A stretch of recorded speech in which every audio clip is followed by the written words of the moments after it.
Hey everybody, Kris here. While I'm changing gears from finishing my latest book to the deep dive that we'll be doing later this year into goals, goal setting, and goal chasing, I wanted to return to a series of 5 board meetings that Nate and I recorded back in 2018, and we've both referred to several times since. They're some of our favorites.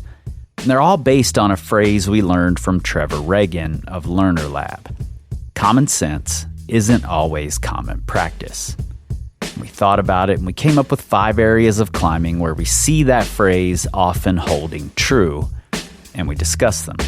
Now, pretty much all of these themes came up in the writing of my new book, Adapt, Lessons Learned Climbing 100 513s, so it seemed like a perfect time to rewind to these episodes.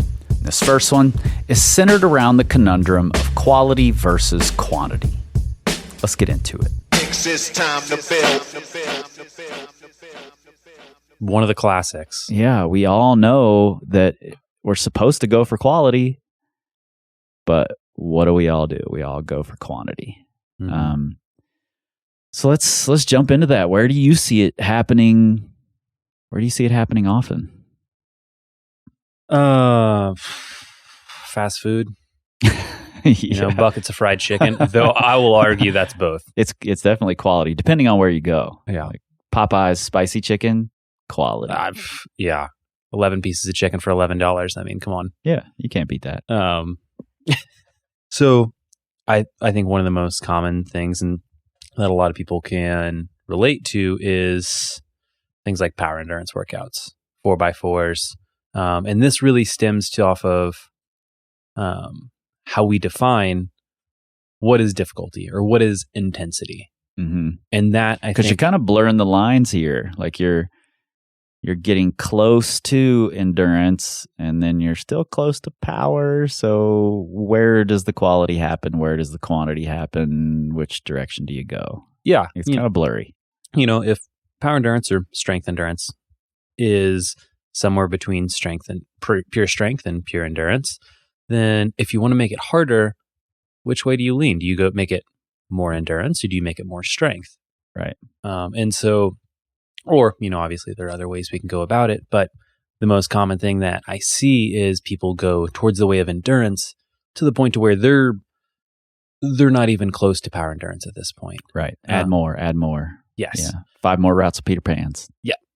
And I mean, honestly, just a regular, like a 4x4 by itself is actually a lot of times not even power endurance because of how tall gyms are these days. Right. Totally. If you're doing 4 12-move rock climbs in a row, like you just did a Madness Cave route.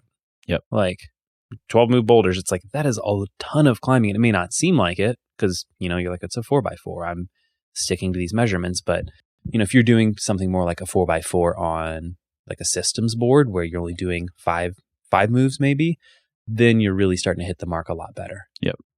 Because frankly, you can't be strong for 40 and 50 moves. Like it's not possible. Right. And that, that's something we've talked about quite a bit. Like if you're doing those 40, 50 moves and you're trying really hard, it feels intense. Feels like high intensity. Feels like high quality, high intensity training. And it might be high quality depending on what you're going for. But we've been batting around these phrases trying to figure out how to describe this because it's kind of tough. And we've settled on perceived intensity versus max intensity. And that would be your perceived intensity is how hard are you trying in relation to this exercise. Mm-hmm. Your max intensity is essentially what percentage of your absolute maximum is this. Yes. So what that would look like, if you're a V7 climber, then your maximum intensity would be V7, where your perceived intensity, let's say you're doing 4x4s and your last boulder is only V4, that may still feel like it is 100% for you, but that is your perceived intensity. Right. Like it is still only Oh gosh, 7 and 4. You should have went with V8. So you're a V8 climber. You're doing 4x4s. And your last one's V4. You're really only at 50% of your max intensity. See what I did there? Math. That's what you did. So that's a really common one. But so yeah, like, and this is kind of what spurred the quality versus quantity debate or talk. So many people want to go to quantity. Yes. That seems to be the way to make your workout better, make your workout harder. You know, I just hit on that quite a bit in the PSA. You know, it seems like they took these workouts that were normal workouts and they're like, let's make them better. Mm-hmm. And like 10 more Peter Pans, you know, just keep adding volume, quantity. And that does not equal quality. Yeah. And I mean, you know, to a degree, quantity is better. Like once you hit a certain point, like, so let's use route climbing in the gym or actually outside as an example. If you're sport climbing outside, if you're only capable of doing 3 pitches a day, I don't care what kind of quality you're doing, like you are drastically limiting yourself. Mm-hmm. You only have so many good days in a season. If you can't go out and do 5, 7, 8 pitches, like you're really shortening how many rock climbs you can do in a year just simply because of a lack of volume. Right. But once you hit, you know, I think once you start getting over 8, depending on the situation, you know, if you're going out and you're just doing like easy on-sites, whatever, once you hit a certain number, like if you're like, oh, I want to hit 15 pitches every single day, that's not better. Like, right. And I think what you're alluding to here that I think we need to get to the point of is that you build up a certain amount of quantity in order to be able to reach a high quality. And then you don't need to continue with the quantity part of the equation in most cases. Yes. You know, you have to know what you're shooting for, though. I think that's the big important thing here. If you're an alpine climber, if you're going to go be a big wall climber for a little while, quantity might be what you need. Oh, yeah. And in that case, you can combine quality and quantity. They can be a similar thing. If you're doing like alpine, I wouldn't even worry about quality. Just throw a pack on. I think you just eat a lot of calories. Yeah. Train for eating. Wear knickers. Yes. But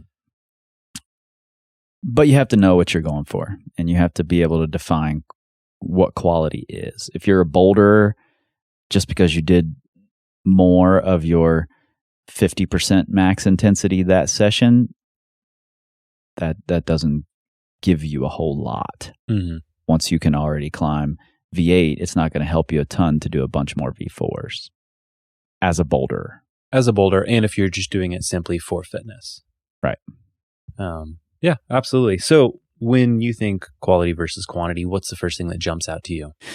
You know, honestly, the first thing I see, and I wrote about this a long time ago in a 5 bad habits of gym climbers post, that I see so many people in the gym base their workout on how many pitches did I do. Like, oh, I had a great workout tonight. I did 15 pitches, you know? So what? I don't know what that means. You know, maybe you did 15 pitches of 5.7 and you want to send 5.12 this year. It's not going to happen just because you can do 15 pitches of 5.7, you know, and they want to keep raising that number and keep raising that number. And it's an easy to quantify thing. Like, this is a number I can latch onto and I can make better the next time, make better the next time, make better the next time. You're not really making it better. You're raising the number, but you're not necessarily becoming a better climber because of it. Mm-hmm. And as someone who has also done 24 hours of horseshoe hell, yeah, please tell me, how much stronger did that make you? Because I can tell you right now, I trained really hard for it, and I was a worse rock climber, or fitness wise and strength wise. It did not do me any good to be able to do 100 pitches in a day. Yeah. You know what I did, interestingly, because I ended up sending my hardest route within a month after Horseshoe Hell. I didn't train for Horseshoe Hell. Oh. I just did hard boulders, a bunch of hard boulders. I did like 3 training days for Horseshoe Hell, where I would come in and I would do volume boulders. And that was really just to toughen my skin up more than anything. So I was able to do my 100 routes. My 105th route, I think, was 12B. So I climbed well through it. I didn't break any records like you did. But then I was able to go on and have a successful sport climbing season after. So, well, one of us had a good season, and the other one got to beat Alex Honnold, Matt Siegel's record. So, just saying, suck it, Siegel. Yeah, so that's the place I see it the most often, and the most glaring to me is people just counting how much you did. And I think that's a really bad way to go about it. And even if you're the person who goes in and you project a route or you project boulders or whatever it is, I've seen a lot of people get down on themselves because they don't have an easy to quantify method, and these other people do. So they're comparing notes with their friends and they're like, "Oh, I sent 27 new boulders tonight." And you're like, I did 2 moves I hadn't done. Yeah. It's not as exciting to be able to say that. But your quality is far higher than that person who's just spinning their wheels and going through the same motions again. Totally. So, is there a time when you can overdo it on quality? Yeah, for sure. I think if you are, and depending on your situation, if you are going to say you're our dude Drew Mack, you're going to Spain and you're going to be climbing on, 50-meter routes. If you're super focused on quality, so to speak, and you're only worried about, I want to be able to do the hardest moves. I want to, I want to leave fresh every single day. Yeah, I'm never going to get tired. Close to my max intensity all the time. You don't get stronger if you leave getting tired. It's true. That's what everyone says. Mm-hmm. Then you do that for 6 weeks. You head over to Spain and you get to bolt number 3 and you're wrecked. Oh man. That's how it happens. So at that time, you have to understand that quantity is a necessary part of the equation there. You have to get yourself tired. You have to push into those places that being really focused on quality isn't going to take you. Mm-hmm. And you can still get a lot of quality out of that. Totally. When I wrote that question, that was exactly what I was thinking as well. It can be really easy to oversteer and say, oh, well, I'm just going to do, if I want better endurance, I just need better strength because that's going to make every move easier. So I'm just going to go full bore, pure strength. And suddenly you're not even making it to the third bolt. And that's a problem because in Spain, they belay like 30 feet away from the cliff. Like you're hitting the ground. Like they're probably like eating a tuna sandwich and smoking a cigarette. Hands aren't on the brake end. Like it's bad news. Oh man. Don't let those people belay you, Drew. Ooh, sore subject. Another thing I want to bring up. This is kind of where the lines blur a little bit of quality versus quantity, and where I think a lot of people think that they're doing quality and they think they're just like nailing it down. And that's when they go into the gym, they're like, I'm going to go in, I'm going to climb a ton of different problems, bunch of new problems. I'm going to climb like everything I do is going to be new. And they go in and man, with how gyms set these days, like it's easy to do. You go in, like that's a problem, man. It totally can be. And it's like, I have so much respect for setters for the fact that they can turn over boulders and like keep them good as fast as they can. Yeah, totally. But man, unless you are training for 24 hours of Horseshoe Hell or something, like, God, keeping up. Or if you're just mutant strong, like it's really hard to keep up with all the new problems that are going up while keeping quality going. Yep.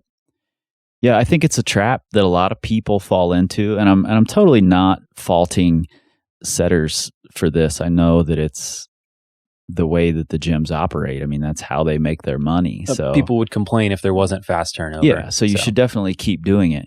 But as a climber who wants to keep progressing, you need to be aware that there's high potential to fall into this quantity trap where you go in, there's a new section of the wall set, you flash all the things you can flash, you send the first few things in a bunch of tries that you can, and then you start projecting the things you can project. And next week there's a new section of the wall set, and Rinse and you repeat. do the exact same thing over and over and over. And for some reason, 3 years down the road, you're doing the same thing on the same grades, and you can't figure out why you're not progressing. Yeah. Maybe a little bit better, maybe a little bit's changed, but it's not anything like very significant. Like you have increased at the same rate that everyone else in your gym has. Right. And so to me, this is a really big problem. And just simply that most people aren't aware of it, or they think they're doing the right things. Mm-hmm. So what I recommend is actually distilling down and saying, okay, instead of climbing on 40 different problems tonight, once I warm up, I'm going to pick 2 problems. I'm going to do my perfect repeats, or I'm just going to focus on them. Like, even if I can climb it well, I'm going to do it multiple times and just climb it perfectly and as best as I can, try and really dial it in so that I understand them very well. And then I'll have, my project after that. And then you can also even have circuits as well. So once you've done a project, you come back and you say, okay, can I do this better? And can I repeat it consistently? Yep. Because it's one thing to just go in and look at problems as completion points. Like, oh, I did it. Like, I may have messed up the beta, but I did it. I got it done. Next. Right. And this is where quality becomes a little more esoteric.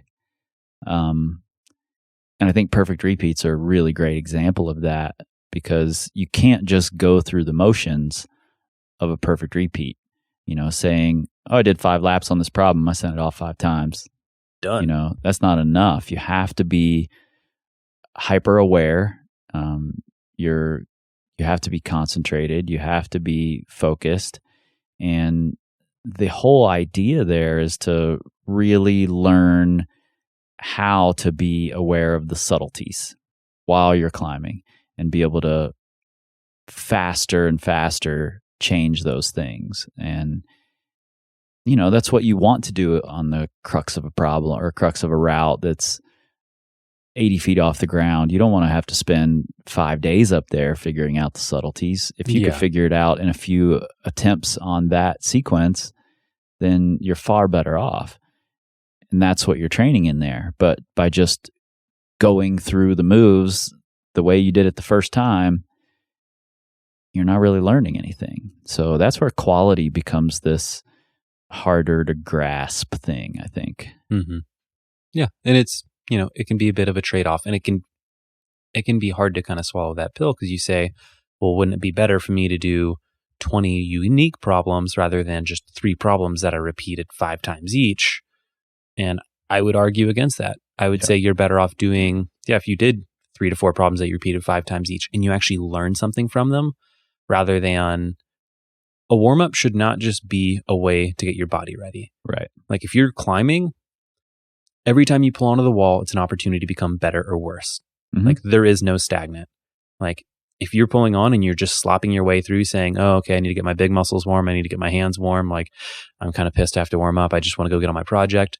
You're wasting time. Like in a 2-hour session, you may only be climbing for, I don't know what, like 10, 12 minutes, something like that. Like on the wall, actually moving. Yep. Like not that much time. So if you're pissing away the bulk of that time, which will be spent in your warm up, because you don't really spend a lot of time on the wall when you're actually projecting. If you're pissing away the bulk of that time, just mindlessly going through the motions to like get your body ready, you're wasting so much potential to get better. Yeah, we all want to, sing the praises of climbing being this cerebral activity, but then we don't want to get our brains involved when we're warming up. Yeah. It doesn't make a lot of sense to me. Yeah. And so for me, that's a really big one. I think circuiting's great too. Will Anglin posted on the Tension Climbing blog a whole series of circuit workouts, and there's one that we use frequently that we refer to as the 3-strike circuit. So picking 5 very hard boulders, 3 goes each, and man, trying hard is a skill. Yeah. Going up to a really hard boulder, imagining yourself doing it, running it through your head, and pulling on and executing, that is a skill. Like, it's not just simply muscle memory and strength and are your fingers, strong enough today. It is, do you know how to perform? Yeah. And if you can, over time, build that skill up and, get better at flipping that switch when it's time to flip that switch, that's really high quality work that's happening. It's not just going through the motions again. Yeah. That's not just, I sent that project once. I really don't want to ever get back on it because that was luck. I'm just going to get on something else. Yep. How do you become the best climber you can be? You dream big. You plan your trip and pack your bag. You get on the climb. You try. You make mistakes. You adjust. You fall off and pull back on and fall off again. You care enough to ask why. You learn. You adapt over and over again. In my new book, Adapt, Lessons Learned Climbing 105.13s, I dig deep into not only the decisions made, hurdles confronted, and lessons learned, but also the life situations and experiences that led me there. I tell the story of how this big goal came to be and how I reached it on the morning of my 50th birthday. Whether you're a weekend warrior, like I was for most of my climbing career, or a full-time climber trying to push your limits over the long term, this book will help you learn the important lessons without making the same mistakes that I did. PowerCompanyClimbing.com/adapt, or the link is right there in your show notes. Do you see this quality versus quantity thing happening outside as well? Like, do you see people getting into one trap or another? Oh, totally. A lot of people just like going out and climbing a ton of volume, which I can get, and it can be a ton of fun. But if you want to progress, going out and you can go out and do 500 new rock climbs at an area, but if they're all things so easy you could do them in your tennis shoes, you're probably getting worse and you're just getting jug rash. Yeah. It doesn't really get you anywhere.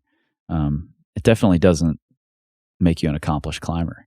Definitely not. And here's a question for you. One of the things I see that often bothers me is, again, I'm back to this counting pitches things, but I hear people whenever I say, what do your days look like outside? And they can tell me, I get 8 pitches in, or I get 10 pitches in. I always try to get 10 pitches in. And I'm like, why? I was once told by a person that if you climbed 10 pitches every day, didn't matter the grade, didn't matter if they were new, that you would keep getting better. Really? Yeah, I know. I screwed up a long time ago then. But I don't get it. I don't understand it. I don't know. I can't possibly predict that I'm going to be able to do 10 pitches the next season when I'm out there. If I'm projecting and I'm trying something that's really, really hard for me, there's no way I'm going to climb 10 pitches that day. Mm-hmm. Especially if I've got something like I can warm up on the Woody at home and I don't have to do a bunch of warm-ups that day out at the crag. I might get 3 pitches in and be a mess. Yeah, but it'll still be high quality. Right. The funny thing too is 10 is, the reason we go to 10 is because it's a nice round, right, pretty number. Yeah. So there is no science behind you should do 10 pitches or you should be able to do 10 pitches.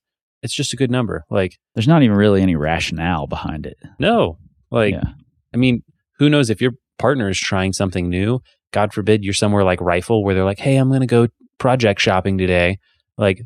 Good luck getting 10 pitches in. You're going to be on belay for 4 hours that day. Yeah.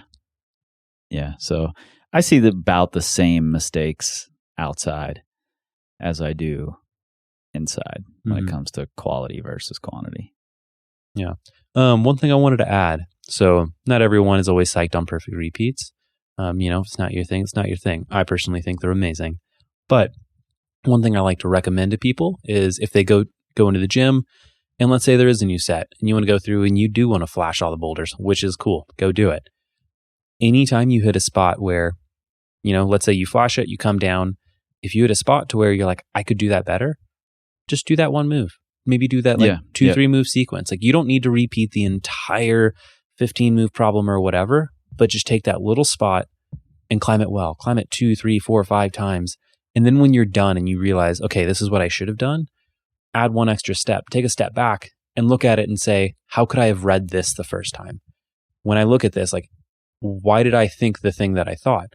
Did I even bother reading it, or did I just pull on the start hold and start climbing? But it's like, if you did read it and you read it incorrectly, like, what needs to change in your way that you view problems, to fix this? But yeah, and that's something that, that won't take you more than 3 or 4 minutes. And if you can prevent from making an error twice, good news, you're going to be an expert in like 2 years. Yeah. Like, most errors that we make are thematic. Like, they repeat. We keep making the same mistakes. Mm-hmm. And a lot of people have talked about this in the past. But yeah, so like the best thing you can do to get better faster is stop making the same mistakes. Yeah. And I may have mentioned this on the podcast before. I know I've talked about it in workshops. I was climbing a rifle with BJ Tilden, who climbs 14 plus. His first pitch of the day was a 5'11" warm up. And when I was lowering him down from the warm up, he said, hold me here a second. And I was like, initially, I'm like, why? What the hell for? You could climb this 5'11" via 20 different sequences. It's not going to matter. One of which with oven mitts on. But he knew that one little section right there wasn't the best way to do it. The rhythm was off or whatever it was. And he wanted to make it better so that when he warmed up on the next time, it would feel better to him and get him into a better place. And that's a really great example of just taking that extra minute to make yourself a little bit better, to recognize something was off.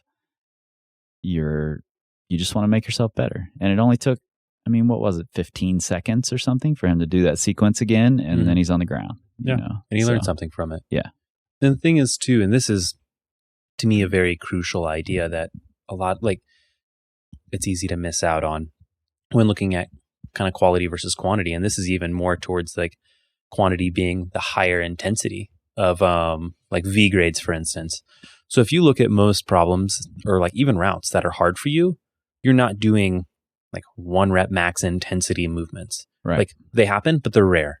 They're very rare. Even limit boulder style climbs, while they have a lot to teach you, they're more rare out in the wild. Yep. It's rare that you're going to get on, if 13A is your project level, it's rare that you're going to get on it and it's going to be a 1 move V8 in the middle of it. Right. What is much more likely is you're going to have to do 3, maybe 4 V3s on it, and you're going to have to do them maybe a little pumped. Mm-hmm. So the thing is, yes, getting stronger is better for that. But if you can learn how to climb V3 beautifully and well and efficiently, that's going to be what's going to apply to your sport climbing more so. Learning how to take your 70 and 80% max intensity and being able to make that as smooth and as dialed in as possible. Right. Yeah, you hear all the time, you don't even look pumped, or why'd he fall? He didn't even look tired, It's not because they weren't tired or they weren't trying hard. It was because they've gotten really good at keeping their technique together, keeping their head game together, standing on their feet when they need to, and moving smoothly when everything in their head is falling apart. Like they can feel that it's all going downhill, but keeping all those things together means they're going to stay on the wall longer. And so often you can't see it from the ground at all. You see it all the time. People saying, oh my God, I was so pumped. And everybody else is like, pumped at all. Yeah. That's a really good way to tell that it's a good rock climber, I think. Totally. Yeah. And this applies to boulders as well. If you did 4 2-move V6s back to back, that's roughly V10. It won't have a single V10 move on it. Right. But it's still hard. Like, that's going to be 8 moves that are difficult to string together. So Right. if you can learn how to climb V6 very, very well, like 2 move V6s, like very well, and you can learn how to just own them and climb them perfectly instead of just making it through. Like when you do get on these problems or even if it's just like, oh, there's an intro V6 to a hard move, like if you can climb that opening even better, perfect. Like that's going to help you so much more. And it's going to mean you don't need to be as powerful for that one move at the end. Like, yes, more power is helpful. It's good. But there's a time to look at quality as well. Yeah. And I really want to highlight the fact that getting smooth on a V6 doesn't necessarily mean just go into the gym and do as many V6s as you can. It means be very intentional, be very aware, try to make each attempt really high quality instead of just jump on as many and scrap your way to the top as you can. And if you think you can do something better, take the time and do it better. Yeah. Like, especially if you're in the gym, like there's no, like all those problems are going to disappear in a month. Will never exist again. Like it doesn't matter if you send them really. Like it doesn't matter if you go do more V6s or whatever. Like in the end of the day, all that matters is did you get better? Yeah. If you're writing a training plan, let's say for the people out there who are writing training plans for themselves, how do they make sure that it's high quality and not just focused on more? What steps can they take early on in that process to ensure that it's not just being quantity? I think step 1 is looking at the goal. Good answer. Thank you.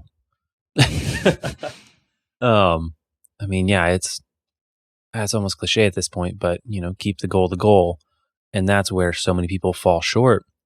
But what is your goal? What do you need to be there? Like, what are the steps? If your goal is to go out and you're going to spend a 3-day weekend in Waco tanks and try and climb V10, you need to be able to climb 3 days on. Yep. You need to understand how you can moderate your intensity level for 3 days on, because you can't go hard for 3 straight days. Like right. If you think you can, that's probably not actually like that hard. Right. Yeah. A good way to look at that is look at an ultramarathon runner. They're going hard for a long time, but I guarantee you not one 100-yard portion of that ultramarathon is at their all-out sprint. Yeah. It's not happening. Or even all-out jog. Yeah, totally. So a 3-day weekend in Waco, if those are your only days, you need to understand that some of that time is going to be spent walking, jogging, and understand when to turn it up to a sprint. Mm-hmm. Yeah. So being able to know that and saying, okay, like this is my base amount of quantity that I need. Like maybe you're not always going 3 on, 1 off, but you need to be able to withstand that much volume. Right. And so you say, okay, this is my base. This is what I need. And you can even break it down more from there. And you need to know what your goal in Waco is. Yeah. Is your goal to go climb as many classic V7s as possible? Which would be a ton of fun. It would be. Or to try one boulder. Do you just want to do one boulder? Yeah. Yeah. And so if it's one boulder, like that's much more manageable. And then you say, well, okay, like how long is this boulder? Like how many can I increase the number of quality goes that I give in a day? Because if I only have 3 days, I'm not allowed to rest, and then I'm gone. Like it doesn't matter how strong I am if I can only give 2 good red point burns in a single day, and then I'm just toast. Yep. Unless I'm flashing that thing, like I'm going to be in trouble. Right. Like if it's at your true project level, it's like, okay, can we increase how many good efforts I can give in a day? Like maybe you want to worry about things like your skin or something like that. Like, what would you say for this question? I would say that you gave a much better answer than I expected. So I try to buy you time. So I don't know that I would add much to that. I think that takes care of a lot of the issues. If you're really looking deeply into what the goal is and how to prepare for it, then you're more than likely hitting the quality elements that you need. I would add to that, however, that once you get there, once you're standing in front of your goal, don't fall into that quantity trap. I see what I mean by that is if your project is to do, or if your goal in your 3-day weekend in Waco is to do one route, and the first time you try that boulder, it feels really hard, don't automatically bail out to the I'm going to go do a bunch of 6s I'm and 7s. going to go do a and bunch 8s. of 6s and 7s, right? Yeah. Because we have this need to feel accomplished, and for some reason, quantity gives us that feeling of accomplishment. Totally. Like, I did so much while I was in Waco, but then you go home and you're alone and you're like, I didn't do the thing I wanted to do. Yeah. So I would definitely strongly caution against that trap and say, keep the quality going all the way through the goal. Don't stop with the training plan. Mm-hmm. Yeah. And so how about this? What if you don't have a goal? What if your simple goal is, I just want to get better. These next 3 months, I'm going to go into the gym and I just want to be a better climber. I think then you need to make a goal.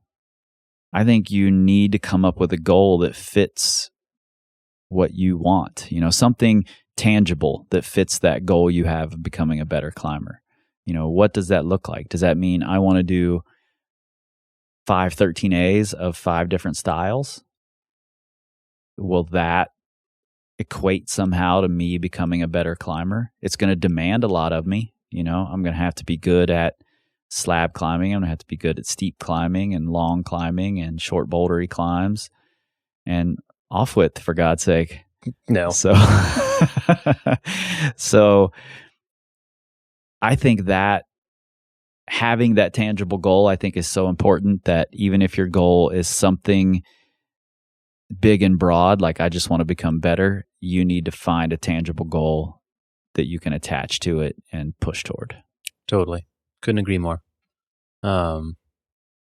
And then as far as just inside, like climbing inside, if you're doing stuff and you're like, am I just doing things to do things? I can't tell. What I would recommend is do what feels hard. Like if climbing extended feels hard for you, climb extended a bunch. If climbing bunchy feels hard for you, and I don't give a shit how tall you are. I think uncomfortable might even be a better word than hard. Yeah, uncomfortable. Yeah. I was ranting. As I was saying, I don't care how tall you are. Like tall people like to complain how they can't climb bunched, but the thing is, you have no excuse. Have you ever climbed with someone who's tall and flexible? Oh yeah, man. They're fucking cheaters, man. Like you realize that they can keep their feet low, they can sag out further from the wall because they're taller, and they're so flexible they can get their foot even higher than you because they've got longer legs. Like I used to climb with a guy who is an incredible climber, like sport climber, boulder, well-rounded, about 6'2", and just very flexible with strong legs. Yeah. And man, there was nothing he couldn't do. Well, I've climbed with a lot of tall guys who don't use their height. Oh, I mean, that's... they can't climb stretched out. Yeah, which is hilarious. Like I've climbed with a guy who's 6'5", who I could match him span for span. Yep, totally. I mean, and I am a giant, but not quite 6'5". You're a small giant. Yes, in my heart. But that small rant was to simply say that find what's uncomfortable. Like, don't make an excuse for why it's uncomfortable.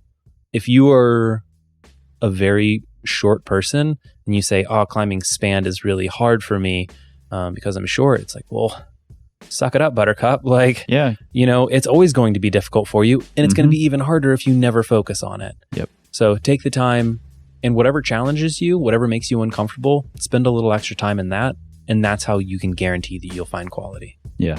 Yep. And I think you can do that outside too. I think if you're one of those people who loves to go outside and do a million rock climbs and you find yourself not getting better, then get uncomfortable and go check out some hard rock climbs. You know, maybe put some of your season into projecting.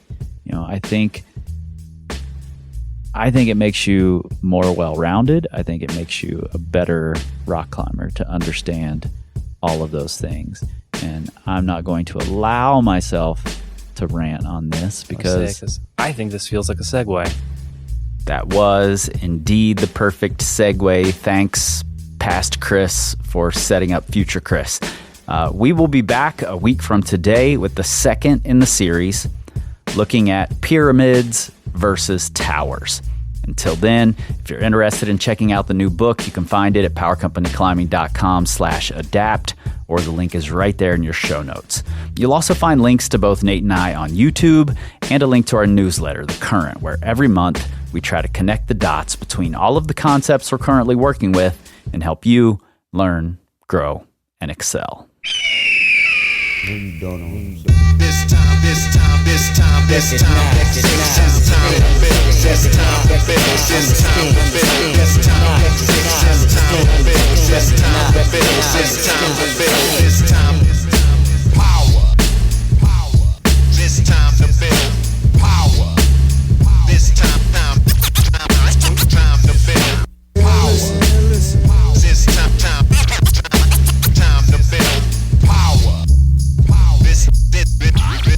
This time to build power. This time to build power. This time to build power. This time